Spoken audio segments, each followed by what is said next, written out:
but we are loaded in, and looks like it's going to be Heck on the killer. And yeah, this standard add-on. So I was talking the other day with somebody, and they're like, why is Windstorm so unpopular in comp? It's like, because Wraith already moves fast enough. You just want to uncloak and get your hits faster. You got to get that swift hunt value. I mean, it used to be that Windstorm was the go-to, but with the base cloak speed being what it is, I mean, it is just not really necessary at this point. Not to mention the slowdown on the uncloak in addition to, but Quentin here with the pre-chop, Wraith just going to be going to town on these pallets, and I sense a head-on coming. Possibly. Or not. Looks like it's going to be a bamboozle instead. Yeah, that's Bamboozle from the Wraith. I'm really surprised about not seeing a head-on. That is like the head-on spot on Dead Dog. That's a very good point, and no light coming in from the Quentin here. So I'm really hoping that the uncloaking like helps fix this, because I don't know about you, but my screen was jittering all over the place from I'm guessing it's the cosmetic with the cloak. Potentially. I mean, we've seen it happen before where Spectator gets a bit funky based on the cosmetics used, but I think Quentin goes, no! Getting the Vault there, potentially a light as they do get some extra distance. And I think right now, since there's been no changes, we are seeing the new Fast Vault, aren't we? Yeah, that's the new Fast Vault, I think. That is absolutely brutal. And Survivor up on top here, Balance Line to get the distance away from the Gallows Gen. And they even have pressure back here. Wraith has to completely disengage from Quentin, lest they lose potentially 2 gens out of their 3 gen. Yeah, I mean, Wraith is trying hard to keep things calm here, but it's just not working out for them so far, as Vice's killer just going to be struggling against. Yeah, so I don't know what the other Survivor had. Maybe it was another exhaustion mark. Either that or maybe it's just the same thing. But Nancy getting a ton of distance here, getting a ton of use out of Shaq pallet here. And we do see another drop down, this time from the Rebecca without bounce lands. We did hear that drop down. Yeah, we did, and she already used it, so cool it a little bit. Obviously, Vigil is not allowed, and I imagine we might see a hit over the pallet here, but the question is, how many gens are going to pop back here? I imagine if somebody's rotating back here at this moment. Gallows Gen is almost ready to go. We will note that this killer does have Sloppy Butcher. We did, I don't think we called that out yet. Yeah, look, here comes the head-on most likely. No, why are these guys not using head-on? Survivor's just not thinking that they need it here today. Wraith going to go around. Looks like Rebecca going to double back. We do see the Quentin trying to come from body block, and Ray just getting caught on the bar there, as Quentin will make some distance. Rebecca going back around to top of main. And I imagine, I don't know, she might have bounced landing back. If she walks a little bit, she might. That's going to be the staggered one, but you haven't broken this door. Now a head-on? How have we walked past this location 4 times without a head-on happening? Yeah, Survivors are just confident in their chase ability, saying we don't need head-on here today. And Rebecca, I do think, will be going down here, but no, Nancy coming in for the body block. No forced penance either, so that will be a clean body block. Well, as clean as Sloppy Butcher going to be anyway. And, Gil, we are 3 gens in. No 3 gen left for this killer, and there has not been a single down on these Survivors. Yeah, I mean, they've been playing to their outs, using their resources time and time again. We're seeing that pre-drop, and now seeing the Nancy going to be vaulting over for life as well, keeping that pallet up and available. Right there, trying to go behind game, trying to get the 50-50, and they do get it, but the 4th gen popping off in the distance. But to say, Survivors have been ruthlessly efficient on these generators, and the first hook coming in for the Wraith now. This is not what they're... honestly, what do you do at this point? Do you try and get fresh hooks and give your Survivors, like, the best chance? Like, what's the... This is almost done! Yeah, I think for the sake of Scourge Hook, Pain... Actually, they didn't have Scourge Hook, but I'm just going to say at this point, they have Scourge Hook, just have not been able to use it. But for the sake of them having Scourge Hook Pain Resonance, for the sake of these gens needing to regress, I think you just need to go for freshes here. You need to go for Scourge Hook value and regress these gens as much as possible to give your team a chance as they do transition over to Killer in the next trial. Indeed. Oh my goodness. Yeah, Quentin doing an absolute... Look at the moves that they're doing on Water Tower alone. And this gen's been regressing this whole time. And yeah, I'd be scared too. I think there's another gen being worked on potentially. Survivors, however, they might be thinking it's a no-ed, as they haven't seen the Scourge Hook yet, just because, you know, that one hook was in no man's land. Bamboozle coming in, but they have another pallet here. Crouching to fake it. Yeah, the fake from the Nia. Quinn is going for a body block, interesting enough, maybe an adrenaline in hand. Yeah, I was about to say, we both knew that was adrenaline coming right at that moment. There was no way it wasn't. Quentin getting away scot-free. That slowdown from Sloppy not mattering when the heal is instantaneous. Survivor already on this exit gate, and it's the Survivor they've already hooked. They have served this Rebecca up on a clear platter saying, yes, you may have the Survivor you've already hooked. We don't care. Wait, no, Nancy was hooked. Not Rebecca. Yeah, that is correct. Okay. It looks like Rebecca will get the drop down to the bounce landing. We do see what looks to be Nancy, who this time is the Survivor you're more than willing to give up here on the exit gate, and not a lot of resources here available to them, so I think they will end up going down for a potential of 6 points. But these Survivors doing a fantastic job running this Wraith and showing what they're able to do. The funny thing is, Wraith has some really good numbers coming out of last season. Actually, some numbers where we were a little bit concerned with their lethality. But Survivors here looking at that data and scoffing at it, as I think they're going to end up with a 3-man out. I am tending to agree. I think it might be the combination of, like, hit and run Wraith on certain maps with Sloppy Butcher and some other things. Survivors have to pre-drop and throw all the time. Are we going to see another repeat of the last match where Survivors come in for this unhook? I mean, Exit Gate is not what I would call close. I think it would be a little bit dangerous to do so. So I'd be surprised. However, if Rebecca comes in and is one of the ones who does, I mean, they have bounce Becca's landing. here. The question is whether or not that Nancy's going to have enough BT and enough protection to get to that exit gate. She has live. If they have... Well, yeah, between that exit gate, there's no live location unless you go to main building.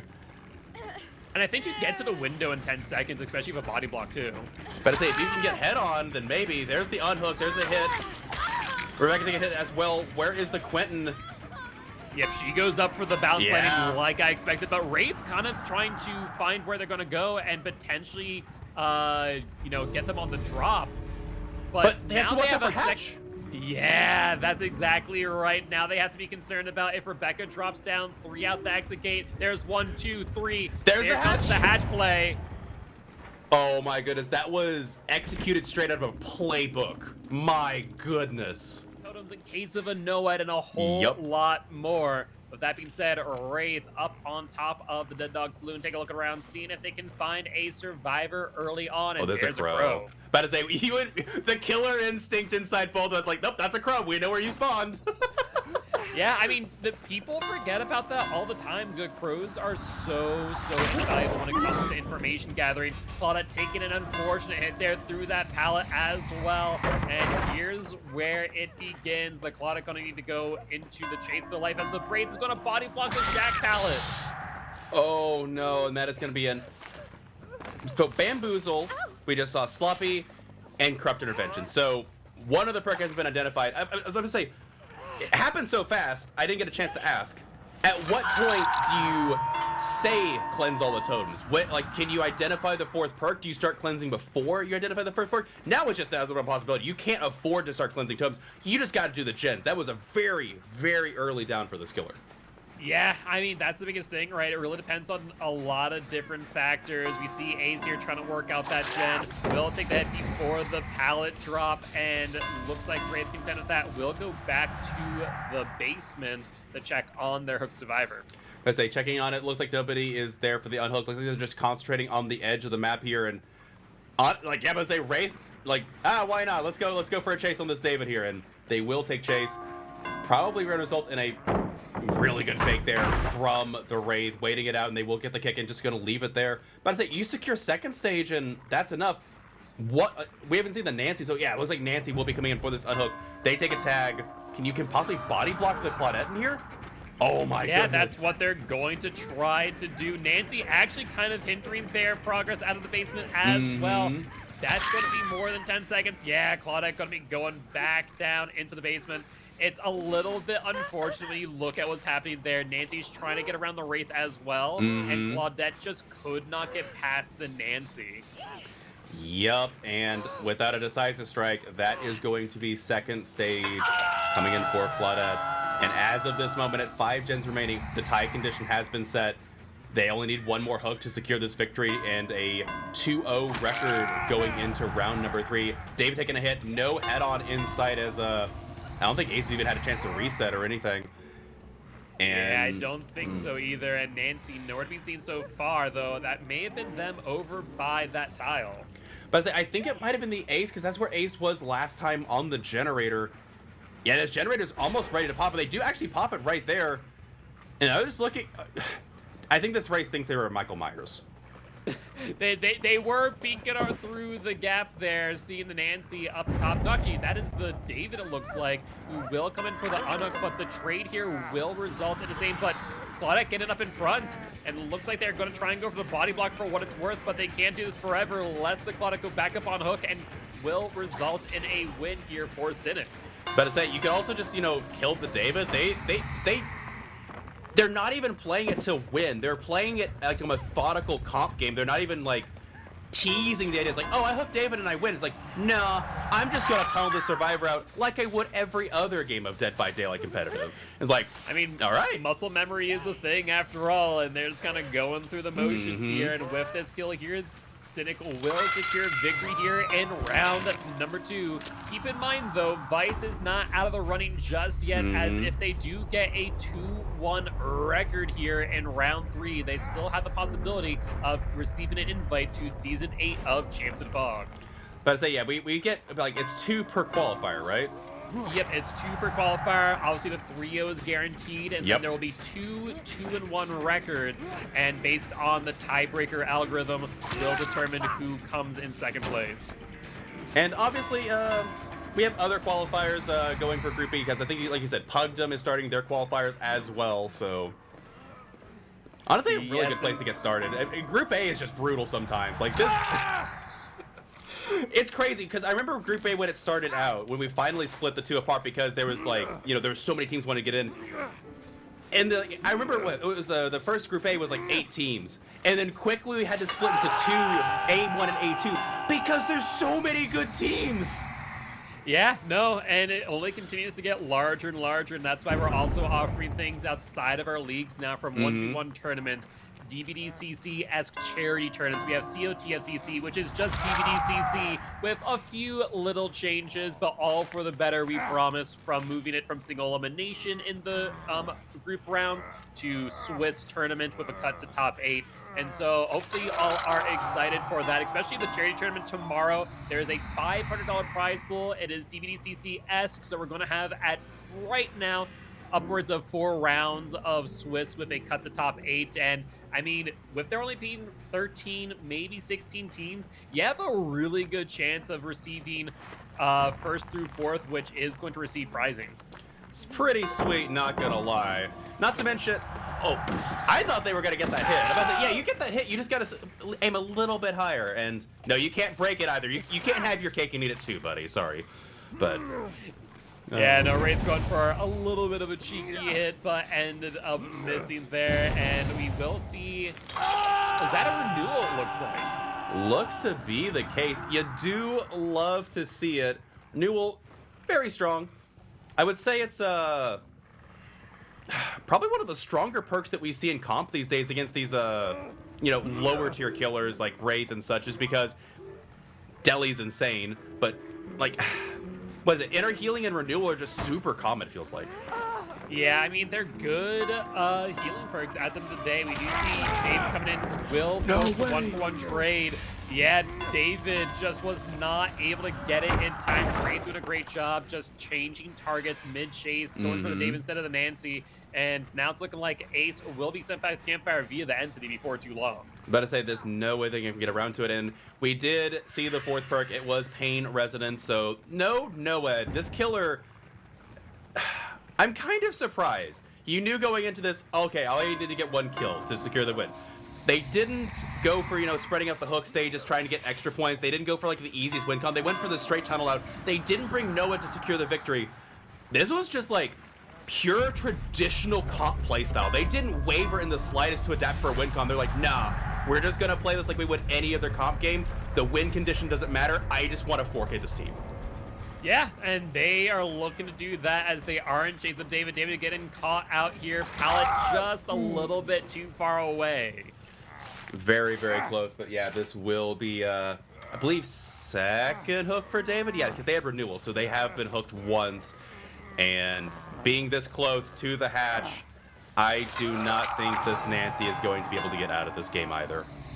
Yeah, probably not, but this is good practice for these scenarios where really your priority is either to somehow secure the escape or to just crank out gens, and I think this is a good opportunity to test that out, but we do see the unhook there on the David, giving the Nancy a little bit more time here in the trial.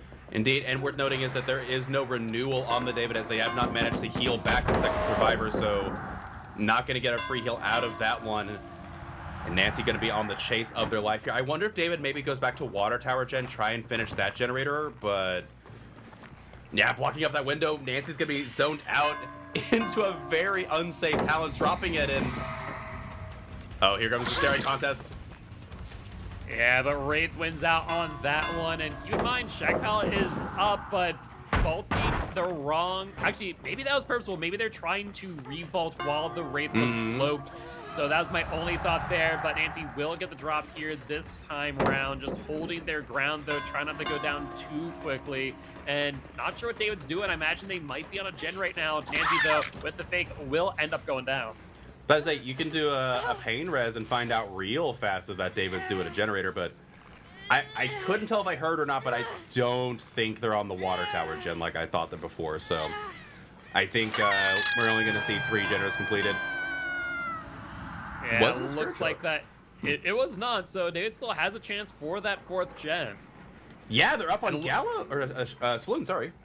Yeah, looks like they are, so they're just going to probably commit to it and try and complete it, but no, maybe not close enough, just at 3 cylinders, and David now have a bounce lane trying to go for the unhook on the Nancy. They will probably get this unhook, however, even if you, like, you can just kill the David here. You don't have to worry about the Nancy. No borrow time needed. You don't even... They're gonna even chase anyway. As I say, you just hook the David, they're dead. You go kick water, you go kick a Shack, and this survivor dies to the end game collapse. But they're not risking it. At the same time, David is on death hook, so even if he were to bleed out, it would be the same, okay for the Wraith. So it makes sense to get the pickup here on the Nancy and secure victory. David has a long ways to crawl towards the hatch as well, so you got time. Indeed, and even then, this survivor doesn't die instantly. I forget. Have we timed how long it takes from the point that the survivor is second hook to the point where they miss 2 skill checks and go away? Like, how long does that take before the hatch spawns? Is it like 25 seconds? So, realistically speaking, depends on the timing of the skill checks. However, for the animation alone, when they do progress to death, it's about 15 seconds. That's a long time in Dead by Daylight time. Oh yeah, absolutely. And with that being said, that there will be the 4K for Cynic's Killer. And fantastic job by both teams. Is a really difficult win condition here for Vice, so do not envy them whatsoever being put in that position, but they still played really well, and I imagine we'll see them play even better here in round 3.